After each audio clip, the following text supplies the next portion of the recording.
قادسیہ کی لڑائی مسلمانوں کے دوسرے خلیفہ عمر فاروق کے دور میں عرب مسلمانوں جن کے سپہ سالار سعد بن ابی وقاص اور ایران جس کا سردار رستم تھا ان کے درمیان لڑی گئی۔ اس میں مسلمانوں کی فتح اور ایران مسلمانوں کے قبضے میں آ گیا۔ مغیرہ بن شعبہ مذاکرات کے بعد واپس آئے۔ رستم نے اپنی فوج کو تیاری کا حکم دے دیا۔ دونوں لشکروں کے درمیان میں ایک نہر حائل تھی۔ رستم کے پاس پیغام بھیجا گیا کہ تم نہر کے اس طرف آ کر لڑو گے یا ہم کو نہر کے اس طرف آنا چاہیے۔ سعد بن ابی وقاص نے کہلوا بھیجا کہ تم ہی نہر کے اس طرف آ جاؤ۔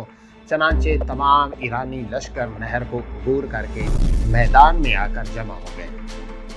میمنا، مصرا اور ہراول اور ساکا وغیرہ لشکر کے ہر ایک حصے کو رستم نے جنگی ہتھیاروں، جنگی ہاتھیوں اور ذرہ پوش سواروں سے ہر طرح سے مضبوط اور مکمل بنایا۔ خود قلب لشکر میں قیام کیا۔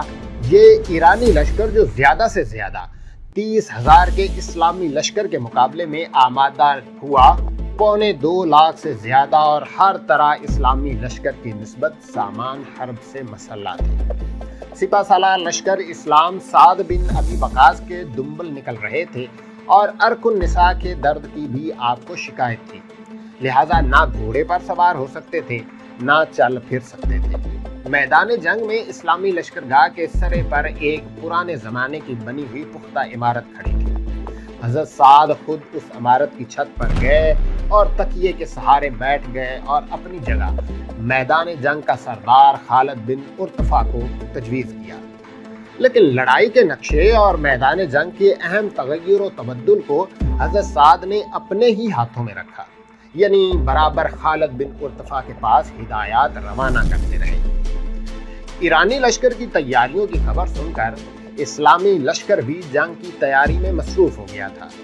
عمرو بن معد، عاصم بن عمرو، ربی اور عمر وغیرہ حضرات نے سعد کے حکم کے موافق تمام لشکر اسلام میں گشت لگا کر لوگوں کو جہاد اور جنگ پر آمادہ کیا۔ شورا نے رجز خوانی شروع کی۔ قاریوں نے سورت انفال کی تلاوت سے تمام لشکر میں ایک جوش اور جذبہ پیدا کیا۔ جنگ کے پہلے دن دونوں فوجیں مسلح ہو کر ایک دوسرے کے مقابل صف آرا ہو گئی۔ سب سے پہلے لشکر ایران کی طرف سے ہرمز نامی ایک شہزادہ میدان میں نکلا جو زرین تاج پہنے ہوئے تھا اور ایران کے مشہور پہلوانوں میں اس کا شمار ہوتا تھا۔ اس کے مقابلے کے لیے غالب بن عبداللہ اسد اسلامی لشکر سے نکلے۔ غالب نے میدان میں جاتے ہی ہرمز کو گرفتار کر کے سپہ سالار سعد کے پاس لا کر ان کے سپرد کر دیا۔ اس کے بعد ایک اور زبردست شاہ سوار اہل فارس کی جانب سے نکلا۔ عاصم نے اس کا تعاقب کیا۔ لشکر فارس کی صف اول کے قریب پہنچ کر اس کے گھوڑے کی دم پکڑ کر روک دیا اور سوار کو اس کے گھوڑے سے اٹھا کر اور اپنے سامنے زبردستی بٹھا کر گرفتار کر لیا۔ یہ بہادری دیکھ کر لشکر ایران سے ایک اور بہادر چاندی کا گرز لیے ہوئے نکلا۔ اس کے مقابلے پر عمرو بن معد نکلے اور گرفتار کر کے لشکر اسلام میں لے آئے۔ رستم نے اپنے کئی سرداروں کو اس طرح گرفتار ہوتے ہوئے دیکھ کر فوراً جنگ ملغوبہ شروع کر دی اور سب سے پہلے ہاتھیوں کی صف کو مسلمانوں کی طرف ریلا۔ ہاتھیوں کے اس حملے کو قبیلہ بحیلہ نے روکا، لیکن ان کا بہت نقصان ہوا۔ سعد نے جو بڑے غور سے میدان کا رنگ دیکھ رہے تھے، فوراً بنی اسد کے لوگوں کو بحیلہ کی کمک کے لیے حکم دیا۔ بنو اسد نے آگے بڑھ کر خوب داد مردانگی دی، لیکن جب ان کی بھی حالت نازک ہو گئی تو سعد نے فوراً قبیلہ کندہ کے بہادروں کو آگے بڑھنے کا حکم دیا۔ بنو کندہ نے آگے بڑھ کر اس شان سے حملہ کیا کہ اہل فارس کے پاؤں اکھڑ گئے اور وہ پیچھے ہٹنے پر مجبور ہو گئے۔ رستم نے یہ رنگ دیکھ کر تمام لشکر ایران کو مجموعی طاقت سے یکبارگی حملہ کرنے کا حکم دیا۔ اس متفقہ سخت حملے کو دیکھ کر سعد نے تکبیر کہی اور تمام اسلامی لشکر نے سعد کی تقلید میں تکبیر کہہ کر ایرانیوں پر حملہ کر دیا۔ گویا دو سمندر ایک دوسرے پر امڑ آئے یا دو پہاڑ ایک دوسرے سے ٹکرائے۔ فریقین کی فوجیں ایک دوسرے سے خلط ملط ہو گئیں۔ اس حالت میں ایرانیوں کے